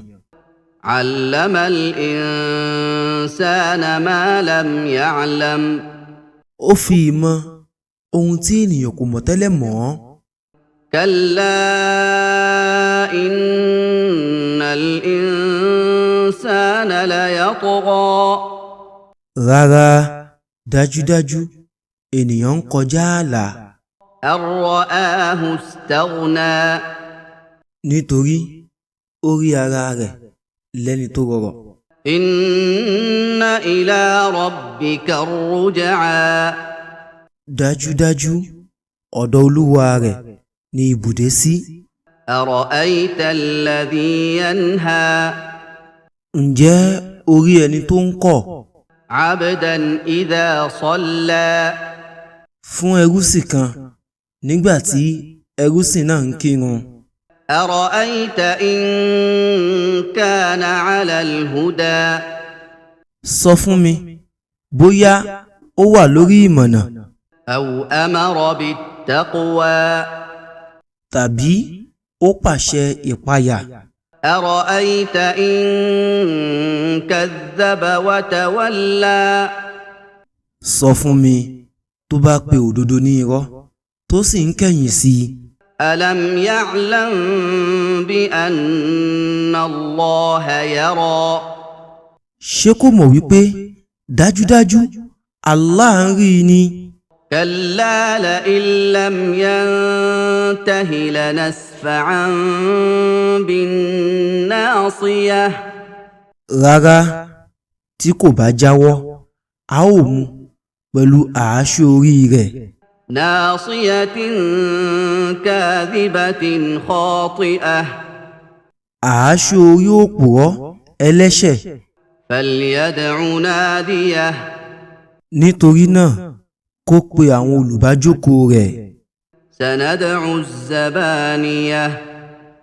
A ó pe àwọn màláíkà, àwọn ẹ̀ṣọ́ iná. كلا لا تطعه واسجد واقترب. Rárá, má ṣe tẹ̀lé, fi orí kanlẹ̀ kí o sì súnmọ́ Allah. Suratul Qadr. بسم الله الرحمن الرحيم. Ní orúkọ Allah, ọba àjọkẹ́ ayé, àṣàkẹ́ ọ̀run. إنا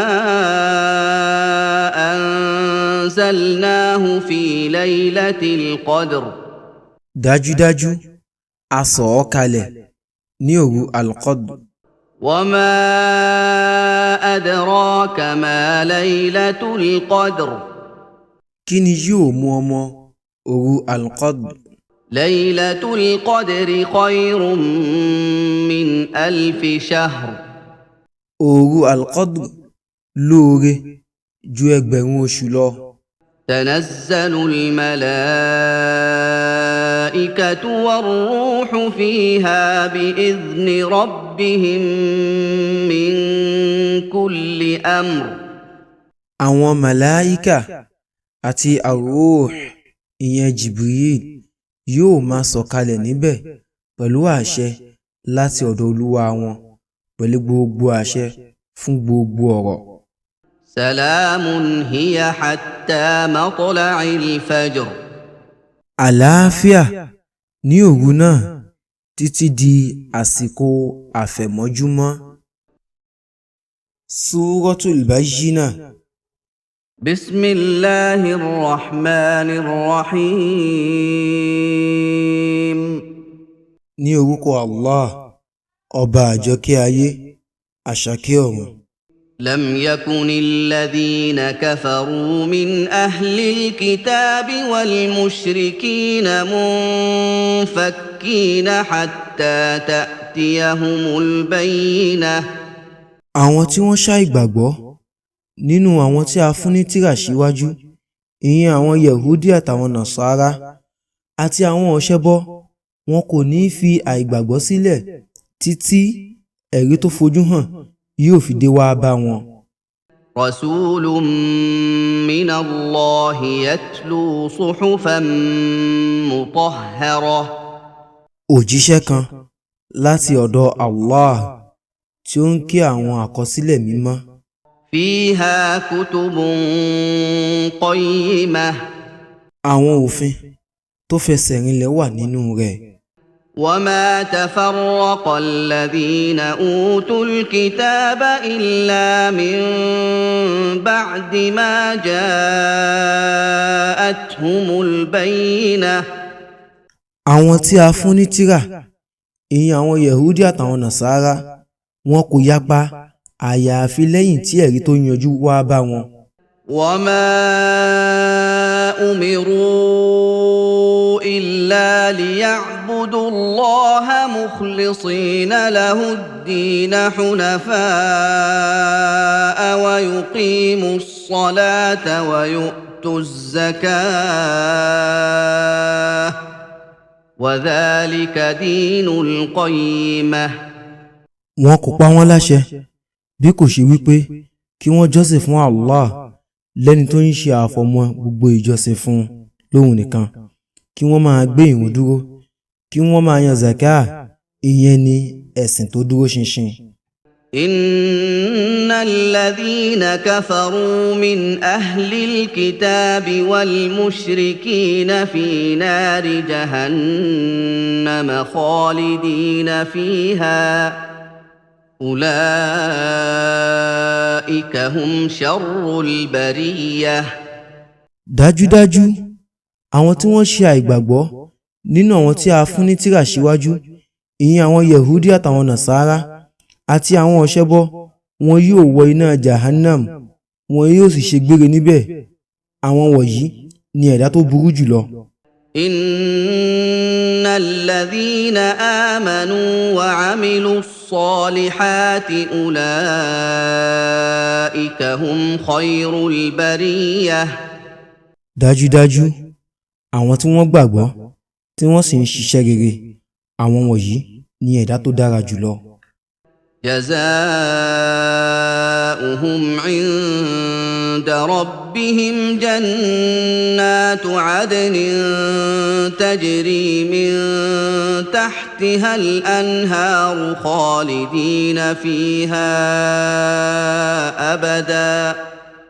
خالدين فيها أبدا رضي الله عنهم ورضوا عنه ذلك لمن خشي ربه. ẹ̀san wọn ní ọ̀dọ̀ Olúwa wọn ní àwọn ọgbà ìdẹ̀ra àlìjánná tí àwọn odò ń ṣàn lábẹ́ wọn. wọn yóò ṣe gbére nínú rẹ̀. Allah yọ́nú sí wọn àwọn náà sì yọ́nú sí Allah. ìyẹn wà fún ẹni tó ń páyà Olúwa rẹ̀. Súrọ́tù Zalzala. بسم الله الرحمن الرحيم. ní orúkọ Allah ọba àjọkẹ́ ayé àṣàkẹ́ ọ̀run. إذا زلزلت الأرض زلزالها. nígbà tí wọ́n bá mì ilẹ̀ tìtì ní ìmìtìtì rẹ̀. وأخرجت الأرض أثقالها. tí ilẹ̀ sì tú àwọn ẹrù wíwo rẹ̀ síta. وقال الإنسان ما لها. ènìyàn yóò sọ pé kí ni ó ṣe é. يومئذ تحدث أخبارها. ní ọjọ́ náà yóò sọ̀rọ̀ nípa àwọn èrò rẹ̀ ìyẹn gbogbo ohun tí ó ṣẹlẹ̀ lórí rẹ̀ ní dáadáa àbí láburú. بأن ربك أوحى لها. nítorí pé dájúdájú Olúwa rẹ̀ ṣe ìṣípayá fún un. يومئذ يصدر الناس أشتاتا ليروا أعمالهم. ní ọjọ́ yẹn àwọn ènìyàn yóò máa gba ọ̀nà ọ̀tọ̀ọ̀tọ̀ lọ nítorí kí wọ́n lè fi àwọn iṣẹ́ wọn hàn wọ́n. فمن يعمل مثقال مثقال ذرة خيرا يره. nítorí náà ẹni tí ó bá ṣiṣẹ́ rere ní òdiwọ̀n ọmọ iná ogún yóò rí. ومن يعمل مثقال ذرة شرا يره. ẹni tí ó bá sì ṣiṣẹ́ búburú ní òdiwọ̀n ọmọ iná ogún yóò rí. Suratul Adiyat. بسم الله الرحمن الرحيم. ní orúkọ Allah, ọba àjọkẹ́ ayé àṣàkẹ́ ọ̀run. والعاديات ضبحا. mo fi àwọn ẹṣin ojú ogun tí wọ́n ń sáré tí wọ́n sì ń mí hẹ́lẹ́hẹ́lẹ́ búra. فالموريات قدحا. àti ṣíṣánà pátákó ẹsẹ̀ wọn. فالمغيرات صبحا. àti jíjáde wọn lu àwọn ọ̀tá ní òwúrọ̀ kùtùkùtù. فأثرن به نقعا. wọ́n sì fi ku eruku sókè. فوسطن به جمعا. wọ́n sì fi ń wọnú àkójọ àwọn ọ̀tá. إن الإنسان لربه لكنود. dájúdájú ènìyàn jẹ́ aláìmoore sí olúwa rẹ̀. وإنه على ذلك لشهيد. ó sì jẹ́ ẹlẹ́rìí sí eléyìí. وإنه لحب الخير لشديد. àti pé dájúdájú ó le koko níbi ìnífẹ̀ẹ́ oore ayé. أفلا يعلم إذا بعثر ما في القبور. ṣé kò mọ̀ wípé nígbà tí wọ́n bá tú àwọn ohun tó wà nínú sàárè jáde. وحصل ما في الصدور. tí wọ́n sì tú àwọn ohun tó wà nínú àwọn igbá àyà síta. إن ربهم بهم يومئذ لخبير. dájúdájú olúwa wọn ni alámọ̀tán nípa wọn ní ọjọ́ yẹn. Suratul Qari'ah. بسم الله الرحمن الرحيم. ní orúkọ Allah, ọba àjọkẹ́ ayé àṣàkẹ́ ọ̀run. القارعة. Al-Qari'ah, ìyẹn ọjọ́ ìdájọ́. ما القارعة. kí ni Al-Qari'ah? وما أدراك ما القارعة. kí ni yóò jẹ́ kí o mọ Al-Qari'ah? يوم يكون الناس كالفراش المبثوث. ọjọ́ tí ènìyàn yóò dàbí kòkòrò tí wọ́n fọ́n síta. وتكون الجبال كالعهن المنفوش.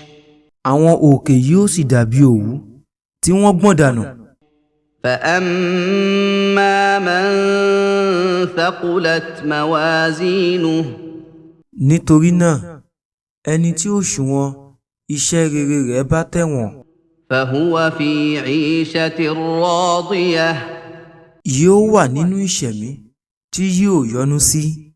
وأما من خفت موازينه. ṣùgbọ́n ẹni tí òṣùwọ̀n iṣẹ́ rere rẹ̀ bá fúyẹ́. فأمه هاوية. háwíyà ni yóò jẹ́ ibùgbé rẹ̀. وما أدراك ما هي. kí ni yóò jẹ́ kí o mọ ohun tí ó jẹ́? نار حامية. iná gbígbóná tó ń jó gidi gan. Suratut Takathur. بسم الله الرحمن الرحيم. ní orúkọ Allah, ọba àjọkẹ́ ayé àṣàkẹ́ ọ̀run. ألهاكم التكاثر. ìfigagbága níbi kíkó oore ayé jọ lọ́pọ̀lọpọ̀ ti kọdí yín. حتى زرتم المقابر títí tí ẹ ó fi bẹ àwọn sàárè wò, ìyẹn títí tí ẹ ó fi kú. كلا سوف تعلمون rárá ẹ ó padà mọ̀. ثم كلا سوف تعلمون lẹ́yìn náà rárá ẹ ó padà mọ̀. كلا لو تعلمون علم اليقين rárá tí ẹ bá ní ìmọ̀ àmọ̀dájú, لترون الجحيم dájúdájú ẹ ó rí iná jẹ̀hím. ثم لترونها عين اليقين lẹ́yìn náà dájúdájú ẹ ó fi ojú yín rí ní àrídájú. ثم لتسألن يومئذ عن النعيم lẹ́yìn náà ní ọjọ́ yẹn wọ́n á bi yín nípa ìdẹ̀kùn ayé yìí. Suratul Asr. بسم الله الرحمن الرحيم ní orúkọ Allah, ọba àjọkẹ́ ayé, àṣàkẹ́ ọ̀run. والعصر mo fi ìgbà búra. إن الإنسان لفي خسر dájúdájú ọmọ ènìyàn ń bẹ nínú òfò, إلا الذين آمنوا وعملوا الصالحات وتواصوا بالحق وتواصوا بالصبر àyàfi àwọn tí wọ́n ní ìgbàgbọ́, tí wọ́n ń ṣe àwọn iṣẹ́ olóore, tí wọ́n ń sọ àsọtẹ́lẹ̀ òdodo láàrin ara wọn, tí wọ́n sì ń sọ àsọtẹ́lẹ̀ sùúrù láàrin ara wọn. Suratul Humazah. بسم الله الرحمن الرحيم ní orúkọ Allah, ọba àjọkẹ́ ayé, àṣàkẹ́ ọ̀run. ويل لكل همزة لمزة ègbé ni fún gbogbo aládàápa irọ́ abanijẹ́ àti abanijẹ́ ọlọ́rọ̀ ẹ̀yìn, الذي جمع مالا وعدده ẹni tó ń kó ọrọ̀ jọ tí ó sì ń kà á. يحسب أن ماله أخلده ó ń lérò wípé ọrọ̀ rẹ̀ yóò mú ṣe gbére. كلا لينبذن في الحطمة rárá dájúdájú wọ́n á jù ú sí inú iná al-Hutama. وما أدراك ما الحطمة kí ni yóò jẹ́ kí o mọ al-Hutama? نار الله الموقدة iná Allah tí wọ́n dá, التي تطلع على الأفئدة èyí tí ó máa jó wọ inú ọkàn wọn.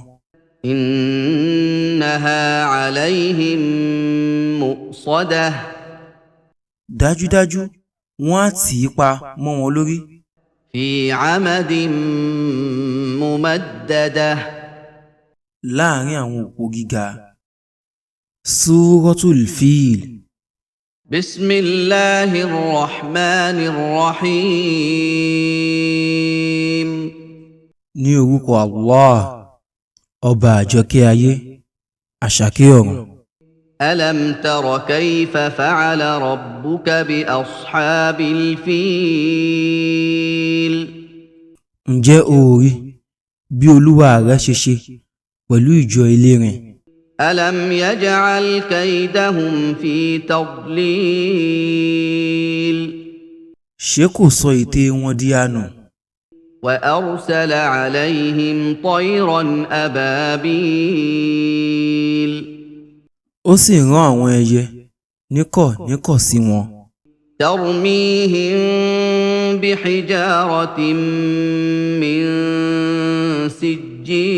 سجيل wọ́n ń jù wọ́n ní àwọn òkúta sìjíìl. فجعلهم كعصف مأكول. ó sì sọ wọ́n di bíi àwọn nǹkan oko tí àwọn ẹran jẹ kù. Súratul Quraysh. بسم الله الرحمن الرحيم. ní orúkọ Allah, ọba àjọkẹ́ ayé àṣàkẹ́ ọ̀run. لإيلاف قريش. ìkẹ́ ńlá àti ààbò láti ọ̀dọ̀ Allah ní ìwà papọ̀ àwọn Quraysh. إيلافهم رحلة الشتاء والصيف. ìkẹ́ ńlá àti ààbò láti ọ̀dọ̀ Allah ní ìwà papọ̀ wọn lórí ìrìn àjò ní ìgbà òtútù àti ní ìgbà ooru. فليعبدوا رب هذا البيت. nítorí náà kí wọ́n jọ́sìn fún Olúwa ilé yìí. الذي أطعمهم من جوع وآمنهم من خوف. ẹni tí ó bọ́ wọn kúrò níbi ebi tí ó sì fi wọ́n lọ́kàn balẹ̀ kúrò níbi ìpayà. Súratul Ma'un. بسم الله الرحمن الرحيم. ní orúkọ Allah, ọba àjọkẹ́ ayé àṣàkẹ́ ọ̀run. أرأيت الذي يكذب بالدين. ǹjẹ́ o rí ẹni tí ó ń pe ẹ̀san ní irọ́? فذلك الذي يدع اليتيم. ìyẹn ni ẹni tí ó ń lé ọmọ òrukàn dànù. ولا يحض على طعام المسكين. kò sì ní ìgbìyànjú láti bọ́ mẹ̀kúnnù. فويل للمصلين. ègbé ni fún àwọn mùnáfìkì tó ń kírun. الذين هم عن صلاتهم ساهون. àwọn tí wọ́n ń gbàgbé ìrun ní kíkí sí àsìkò rẹ̀. الذين هم يراءون. àwọn tí wọ́n ń ṣe kárí ni. ويمنعون الماعون. àti pé wọ́n ń kọdí ohun èlò. Súratul Kawthar. بسم الله الرحمن الرحيم.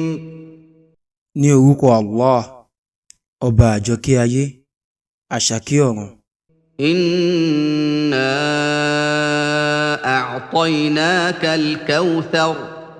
dájúdájú a fún ọ ní Al-Kawthar. فصل لربك وانحر.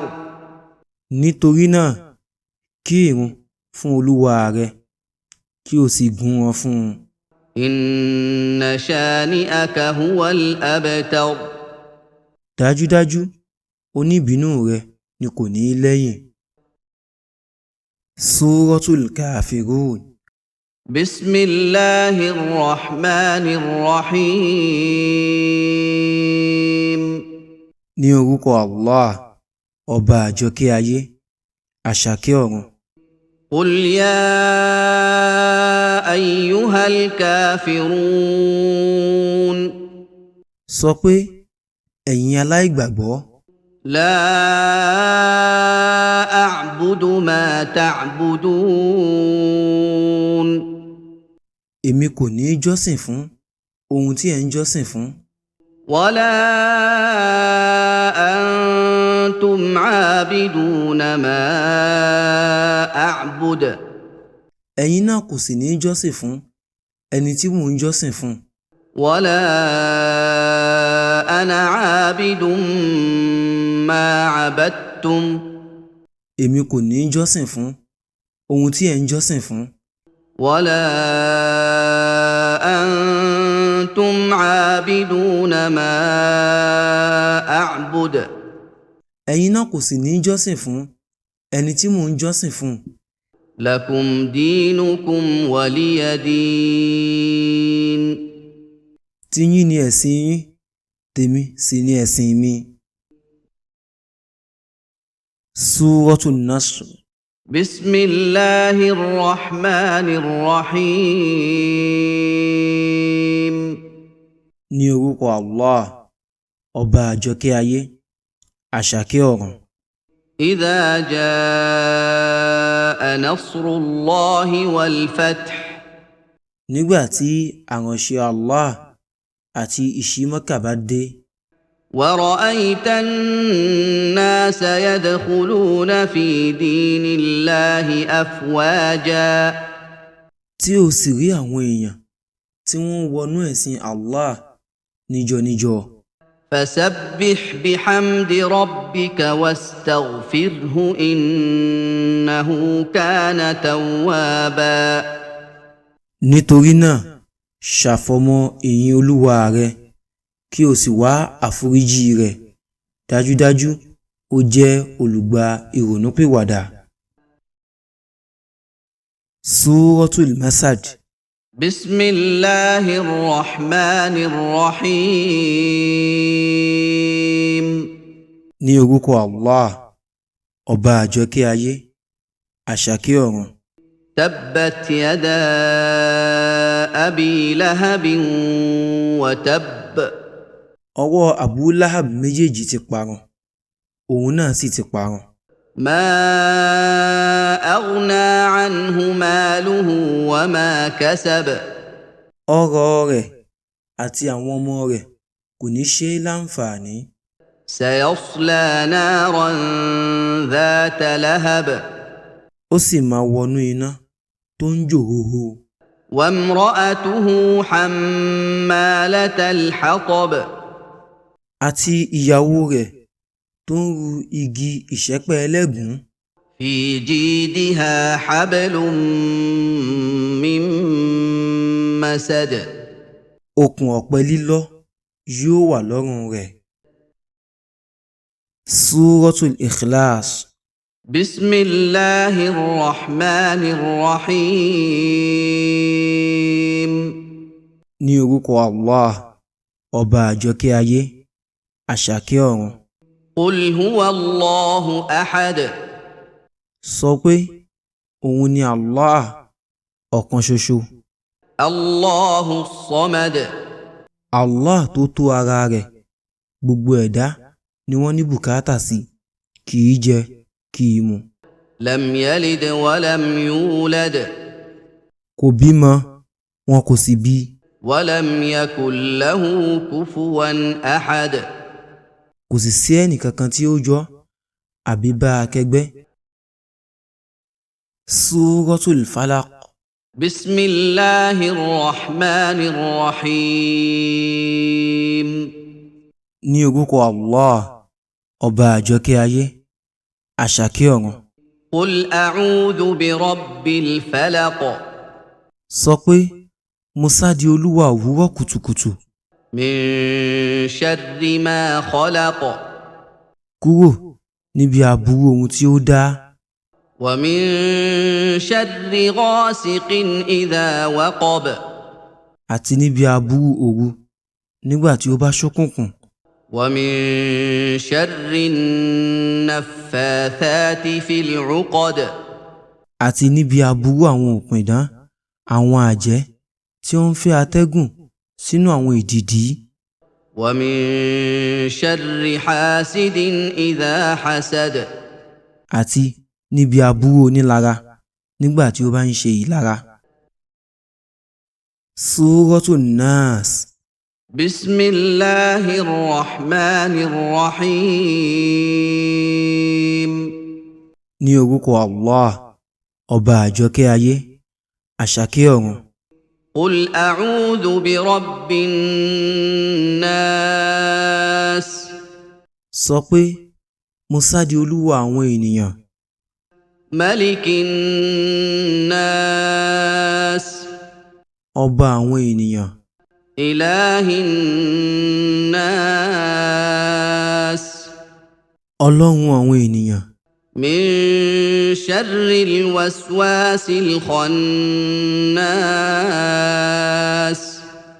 níbi aburú èṣù, olùdáròyíròyí sí inú ọkàn èèyàn, olùsásẹ́yìn kúrò lọ́dọ̀ ẹni tó ń ṣe ìrántí Allah. الذي يوسوس في صدور الناس olùdáròyíròyí sí igbá àyà àwọn ènìyàn, من الجنة والناس nínú àwọn àlùjọ̀nnú àti àwọn èèyàn.